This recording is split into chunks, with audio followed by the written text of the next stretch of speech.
Sebelum lanjut, bagi teman-teman yang belum mensubscribe channel ini, silahkan klik tombol subscribe-nya. Dan bagi yang belum nge-like video ini, silahkan klik tombol like di bawah ini. Bagi yang sudah subscribe, saya doakan semoga rezekinya lancar dan sehat selalu. Bagi teman-teman yang belum subscribe, pasti menyesal. Oke, langsung aja markinjut. Mari kita lanjut. Gus Miftah ini kabarnya akan dijadikan calon menteri agama. Nah, menurut netizen, cocok nggak ini? Nggak bahaya tah? Gus Miftah dijadikan menteri oleh Prabowo, yaitu menteri agama. Menurut netizen bagaimana menyikapinya? Gus Miftah ini ya sudah konyol ya. Sudah konyol mengolok-olok Gus Samsudin. Lihat apa yang terjadi.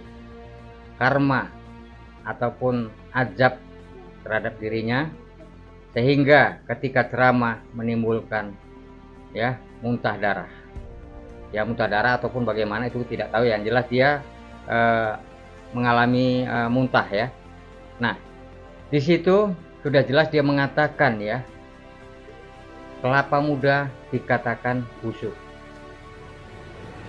Tapi di sini saya sudah menilai bahwasanya kelapa muda itu tidak ada sejarah yang busuk ya. Kelapa muda yang disalahkan. Nah, padahal dia belum nyadar apa yang diperbuat dia setelah mengatakan ataupun menghina Gus Samsudin dukun ya, dukun cinta kita bilang ya. Nah, yang arti katakan begini ya, dia ini telah menjelekkan ya nama baik Gus Samsudin. Padahal sedikit pun Gus Samsudin ini tidak ada menghina terhadap Gus Miftah. Nah, seorang kiai ustadz Gus Miftah ini ya sebaiknya harus sadar dirilah dan harus mengacalah apakah dirinya sudah benar ya, sehingga mengolok-olok orang seperti itu hingga sampai kena azab. Ini pula kabarnya ingin dijadikan menteri oleh Prabowo. Bahaya tak? Ini sangat kacau ya. Seandainya jadi menteri agama Gus Miftah ini, sebelum menjadi menteri aja bagaimana? Sebelum di atas, konon nanti di atas apa yang terjadi? Dunia bagaimana? Ya, kacau tidak? Seandainya memang sih begini ya. Ketika Prabowo mengajak Gus Miftah untuk dijadikan menteri ya, memang sih Gus Miftah ini beliau menolak ya, tidak mungkin lah ya ketika kita diajak seseorang untuk menjadi pejabat tinggi ya, awalnya profesinya beda, tidak mungkin langsung menerima. Malulah kalau kita seandainya diajak seseorang langsung oleh Prabowo, Gus Miftah ini mau jadi menteri, mau. Nah, kan tentunya pandangan orang ya kalau langsung begitu kan nampak jelek sekali ya. Ya memang sih katanya ditolak oleh Gus Miftah, tapi itu kita lihat saja nanti ke depannya. Apakah benar Gus Miftah ini ingin dijadikan menteri agama? Ya, kalau sempat tidak berubah Gus Miftah ini, Indonesia bakal makin kacau, makin gawat ya. Tidak jadi menteri saja, lihatlah sudah banyak orang yang diceritakan ya mengatakan bahwasannya tidak mendidik gitu ya. Nah, ini kan arti kata mengajarkan orang ya, ceramah ini membuat orang ya kalau disimak-simak begitu ya, bukan mengajarkan yang baik, tapi ya kalau humor sih humor ya, cuman bukan pada tempatnya. Sekarang gini, profesi Gus Miftah ini adalah seorang penceramah, bukan pelawak ya.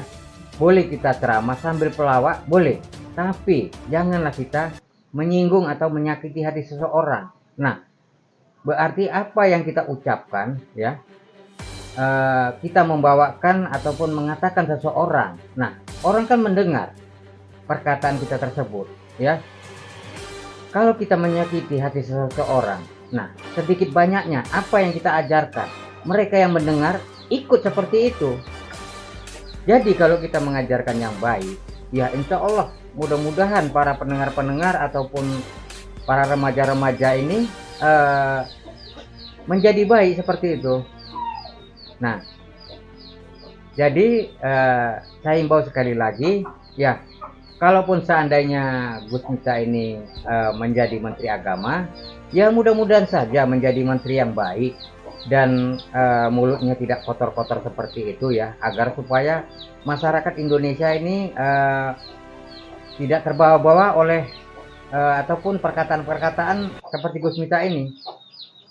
Ya mudah-mudahan di sini kita harapkan Gus Miftah ini sadar ya atas perbuatannya yang lalu-lalu begitu ya, agar tidak lagi ceroboh, menghina seseorang, mengatai seseorang, hingga langsung ajab turun kepada Gus Miftah, yaitu muntah darah.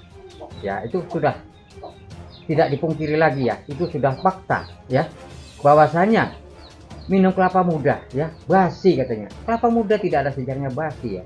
Saya pun heran sekali saya lihat. Baru kali ini saya mendengar tentang kelapa muda yang katanya basi menurut Gus Miftah ini. Ya, saya heran sekali. Padahal saya sudah mencoba tentang kelapa muda. Nah, di situ juga ada netizen yang mengatakan bahwasanya Gus Miftah ini minumnya campur-campur katanya. Ada yang bilang mengatakan Gus Miftah minum adem sari dan kopi, air putih, kelapa muda, itu yang menyebabkan Gus Miftah muntah darah. Jadi begini, saya penasaran apakah memang benar Gus Miftah melakukan ini, minum campur-campur ini, adem sari, kelapa muda, kopi, sehingga menyebabkan muntah darah. Jadi mungkin kalau para netizen melihat video saya yang lampau ya, itu ada saya buktikan langsung itu. Apakah benar itu terjadi? Ternyata sama sekali tidak ada menimbulkan efek apapun, ya. Sama sekali tidak ada. Ya bahkan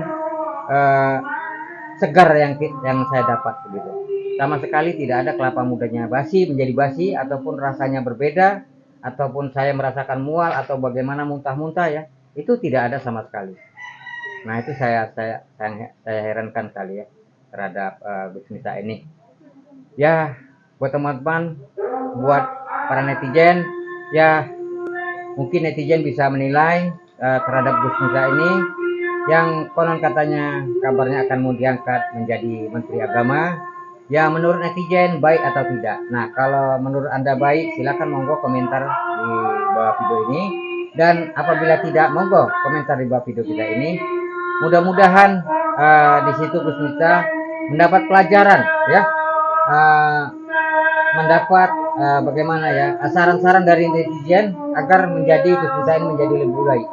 Nah, itu saja yang saya sarankan terhadap Gus Miftah dan mungkin netizen bisa menilainya. Dan saya di sini Mbah Hilo, saya sudah dulu mohon pamit, mohon undur diri. Wabillahi taufiq wal hidayah. Assalamualaikum warahmatullahi wabarakatuh.